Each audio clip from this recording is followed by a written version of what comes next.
The animals, they feel earthquakes because before it happens. They read nature. So if we know that, then we can also understand things. But we lost it. And we need to try, to attempt to retain some of it and don't let, technology is good.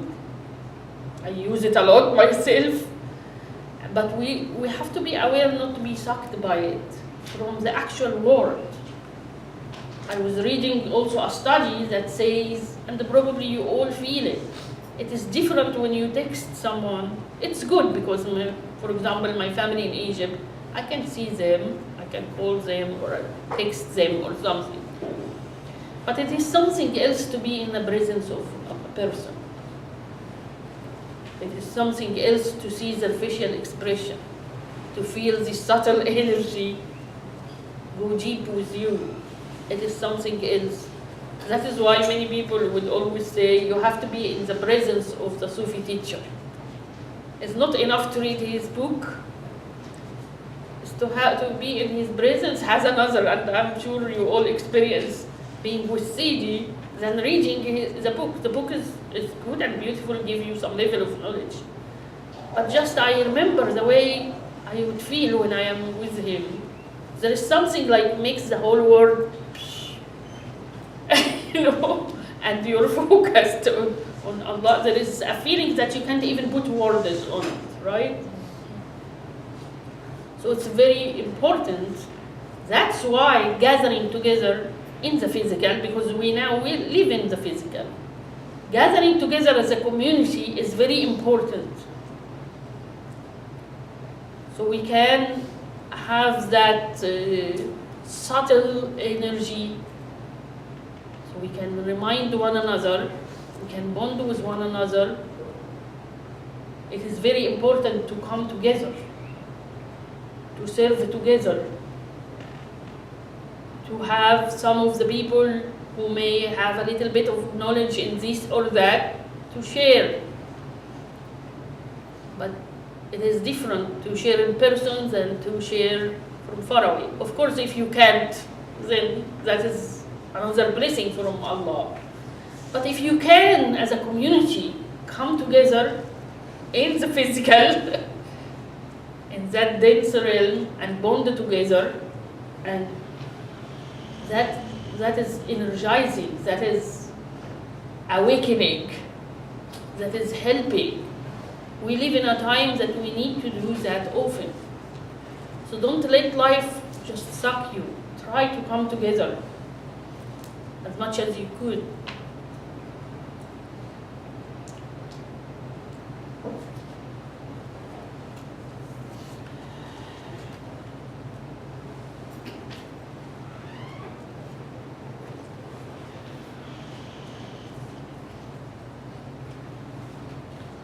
Because everything has to come eventually to the physical level.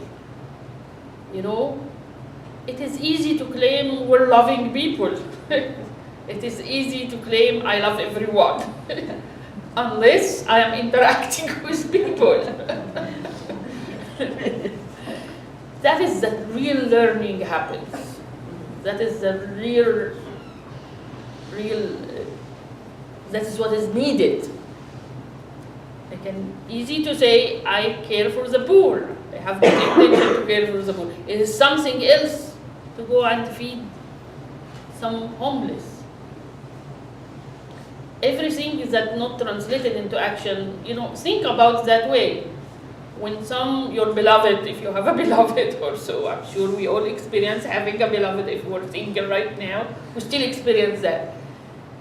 It is easy to.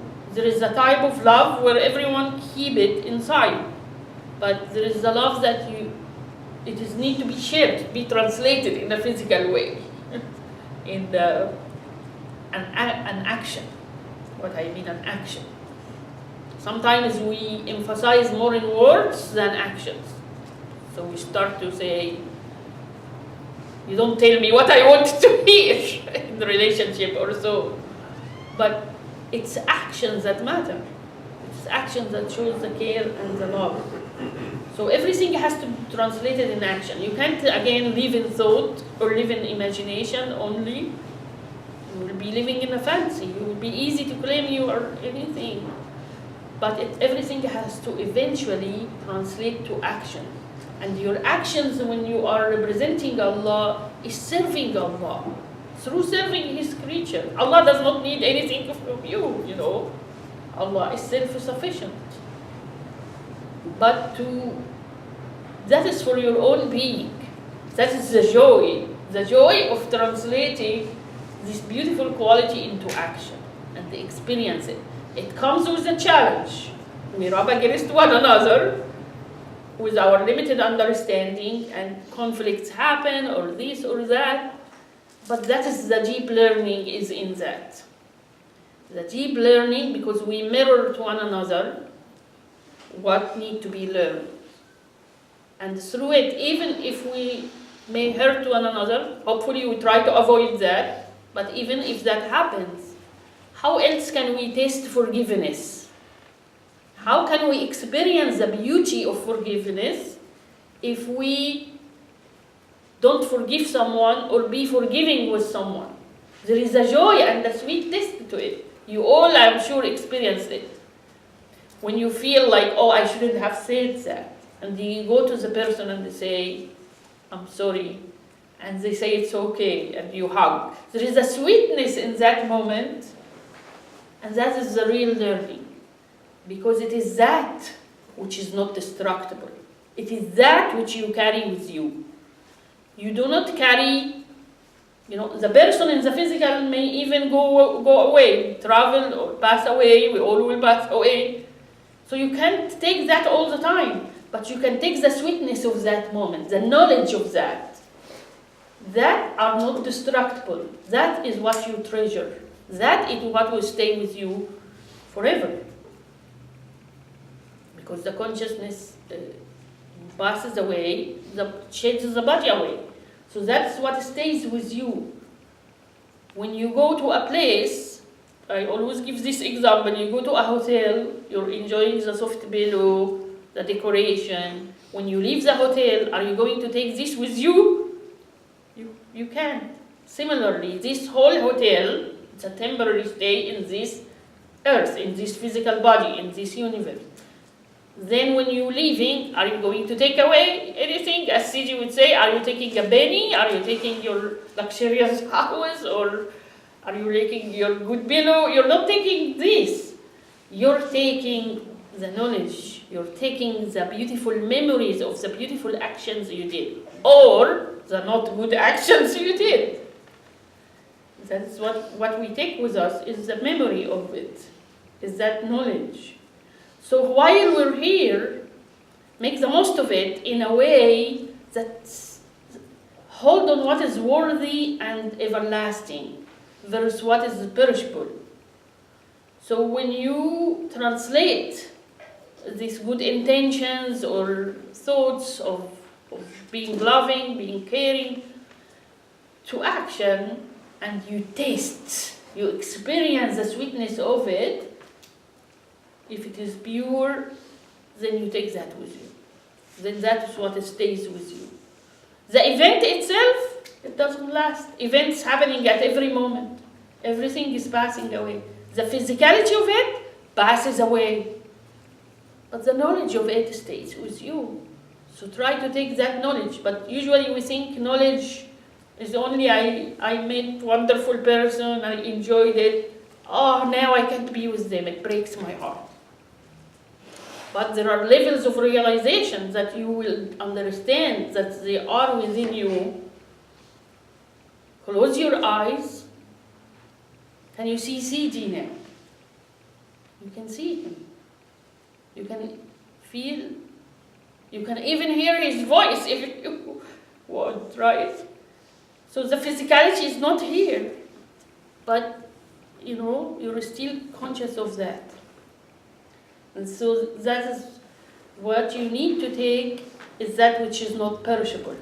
And let the events pass away. Let the physicality of it passes away. And take what you need to take from it. Take the nectar sweet nectar that you need to take. Sometimes there is bitter nectar or bitter medicine. But that is for your learning, you know. For example, we have now, science tells us if you eat bitter things, it will help you with digestion. It's essential for digestion. Similarly, bitter experience is essential for you to digest this world and understand what is needed to be understood. What is needed to be understood is the qualities of Allah, is the qualities of your innate nature. That's what needs to be understood. That you need the love, you need mercy, you need forgiveness. Everyone and every creature needs that too and gives that too as a representation of Allah. When you're aware of that, that is all you take. So when a person or the event is not, whatever the event then, you're willing to take something from it that is either healing for your sleeplessness, to awaken you, to heal you from your illusion.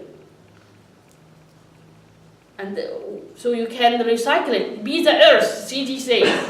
The earth takes what? It takes the waste, make it a fertilizer, then bring you beautiful flowers and produce. Right?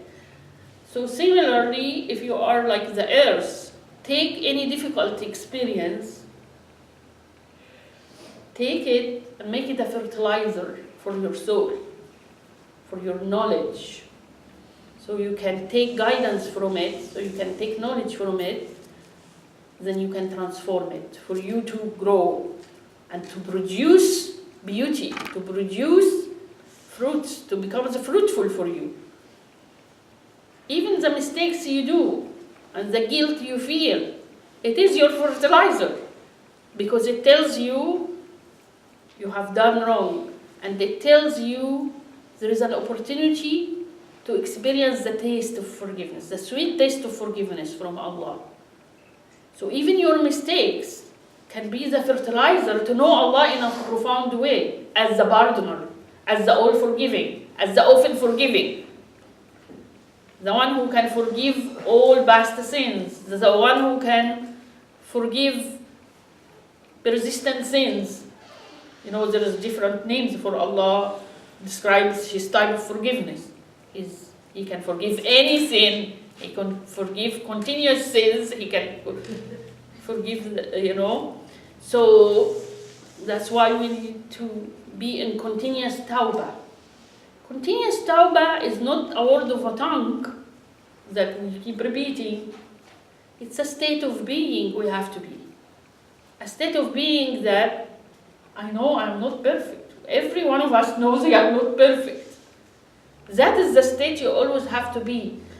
Not to disagree, to crush yourself, or not to try to improve yourself, but to a degree, because if you're relying only on your rituals and so forth, and it is not a state of being, then you're like become almost self-righteous and arrogance. This can lead to arrogance. The tear of someone who feel imperfect may be better in Allah's eye than one who is prostrating in prayer, but maybe his mind is thinking, wow, I'm great, I'm doing my prayer. Or his mind is even somewhere else, simply. So be in that state of humbleness and vulnerability, because that is state of ignorance. One of the scholars always would say, like, identify with your ignorance more than your knowledge. Because there is a lot yet you don't know. It's a continuous journey. But when you are in this state and you feel like you are thirsty to know, and that you may be wrong, you know, that vulnerability, that state humbles you and make you always in need of Allah. It's a state of being that I can't enter the garden, paradise, except by Allah's mercy. This is the saying of Prophet Muhammad alayhi salatu wasalam. He was a prophet, you know. But he said none will enter paradise, the garden, except by Allah's mercy. And people said, even you, messenger of Allah? He said, even me. So this state of being, like, what about us?